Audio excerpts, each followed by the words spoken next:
네, KBS 재난방송센터 연결해서 코로나19 주요 통계들 그래픽으로 알아보겠습니다. 김민경 기자가 나가 있죠. 먼저 환자 현황부터 정리해 주실까요? 네, 현재까지 확진자는 모두 1,806명입니다. 이 중에 격리 중인 환자는 1,200여 명으로 전체 10% 정도로 줄었습니다. 전날보다 확진자가 2명 늘었는데요. 지난 2월 18일 이후 가장 적었습니다. 구체적으로 보면 지역사회에서는 단 한 명의 확진자도 나오지 않았고요. 신규 확진자 모두 검역 과정에서 나왔는데 이들의 방문 국가가 2명 다 모두 쿠웨이트였습니다. 또 최근 나흘 동안 쿠웨이트 입국자만 6명이 확진된 만큼 중동 지역에서도 주의가 필요한 상황입니다. 이렇게 최근에는 파란색으로 표시되고 있는 지역사회 감염이 크게 줄고요. 붉은색으로 표시되고 있는 해외 유입 사례가 대부분을 차지하고 있습니다.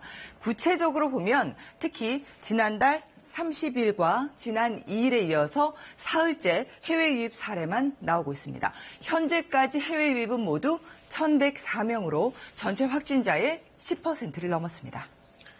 그 해외 유입은 그동안은 주로 서방 국가들 위주였는데 이제는 좀 다양해지는 것 같아요. 네, 그동안 확진자가 방문한 지역은 파란색으로 표시되고 있는 유럽이라든지 분홍색의 미주 국가가 대부분이었는데요. 최근 2주를 보면 양상이 조금 다릅니다. 구체적으로 보면 노란색으로 표시되고 있는 중동을 포함한 아시아 국가에서 입국한 확진자 비중이 커진 모습이 확인되고 있습니다. 특히 지난주의 경우에는 유럽이나 미국보다 더 많았고요. 또 미주 국가 방문가 중에서도 미국이 아닌 중남미 국가에서 입국한 확진자도 상당수 발생했습니다.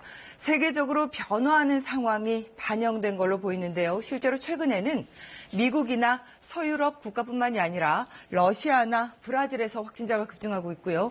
인도나 중동 국가에서도 확산세가 가파릅니다. 방심하지 말아야 하는 이유이기도 한데요. 어제부터 생활 속 거리 두기로 정책이 바뀌었지만 손 씻기와 기침 예절 등 기본 수칙뿐 아니라 마스크 착용도 계속 신경을 써야겠습니다. 지금까지 재난방송센터에서 KBS 뉴스 김민경입니다.